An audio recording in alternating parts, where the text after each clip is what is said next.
On accueille maintenant Gauthier pour sa chronique hebdomadaire. Bonjour, aujourd'hui je vais vous parler d'Halloween. Alors je sais bien qu'on n'est que le 17 octobre et que c'est encore que dans 2 semaines, mais j'ai 2 bonnes raisons d'en parler maintenant.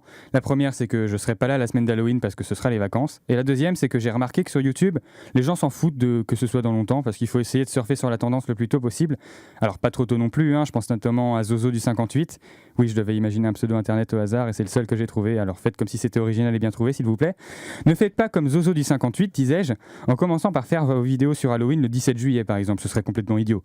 Mais on a quand même des gens qui ont commencé à faire ça la semaine dernière, où on a vu apparaître plein de vidéos qui comportent divers clowns tueurs et autres joyeusetés, parce qu'un clown c'est apparemment pas assez effrayant comme ça, il faudrait en plus lui rajouter un adjectif.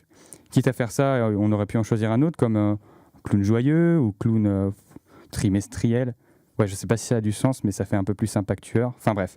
Donc je voulais vous parler de la mode des clowns tueurs en analysant quelques vidéos YouTube autour de cette tendance. Et ça a été assez rapide à trouver parce que j'ai juste eu à chercher clown tueur et j'ai tout de suite trouvé des vidéos publiées la veille. J'ai trouvé un certain Tarek en IRL qui s'appelle comme ça, sûrement parce qu'il s'appelle Tarek et qu'il filme sa vie. Et voilà. J'ai donc trouvé une vidéo intitulée « Je retrouve le clown tueur Philippe, il est introuvable !» Déjà, le titre est incohérent parce que tu peux pas dire qu'un truc est introuvable après l'avoir trouvé. Mais bref, dans la vidéo, il parle pour ne rien dire pendant 3 minutes. Et il n'y a même pas de clown tueur, donc finalement, l'intérêt est assez limité. Mais du coup, j'en ai trouvé un pour vous, d'intérêt.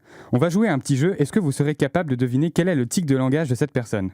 Les gars, je sais même pas les gars si j'abandonne, les gars, je suis trempé.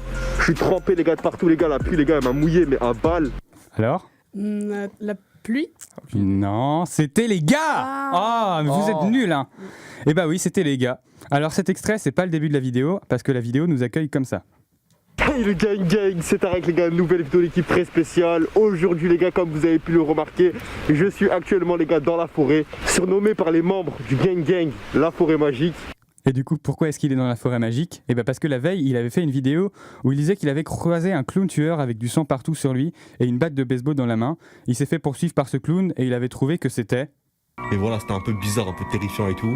Un peu bizarre, c'est tout. Et il a d'ailleurs l'air vraiment terrifié. Mais donc maintenant, il a plus d'infos sur sa localisation. Et justement, maintenant, je sais qu'il y a un clown justement dans ma ville et tout qui rôde et tout. Je pense savoir où il est, genre dans le souterrain, tu vois. Et du coup, c'est pour ça qu'il a décidé le lendemain d'aller dans la forêt magique. Enfin bref, je vais arrêter de parler de ça parce que je me rends compte que l'intérêt diminue au fur et à mesure que j'en parle. Alors bon, après Halloween, les clowns tueurs vont rapidement mourir malheureusement. Mais vous inquiétez pas, ils reviendront 1 mois après sous le nom de Père Noël tueur. Et encore après sous le nom de Lapin de Pâques tueur ou Cloche de Pâques tueuse. Honnêtement, je sais pas ce qui est le plus flippant entre quelqu'un qui se déguise en lapin pour venir nous tuer ou quelqu'un qui se déguise en cloche. Après, j'avoue que les lapins de Pâques tueurs, ça n'existe pas, mais bon, je donne des idées gratuitement aux vidéastes qui voudraient peut-être créer une tendance parce que moi, je suis comme ça, je suis sympa. Allez, salut! Merci Gauthier de me confirmer que les clowns ne devraient pas exister.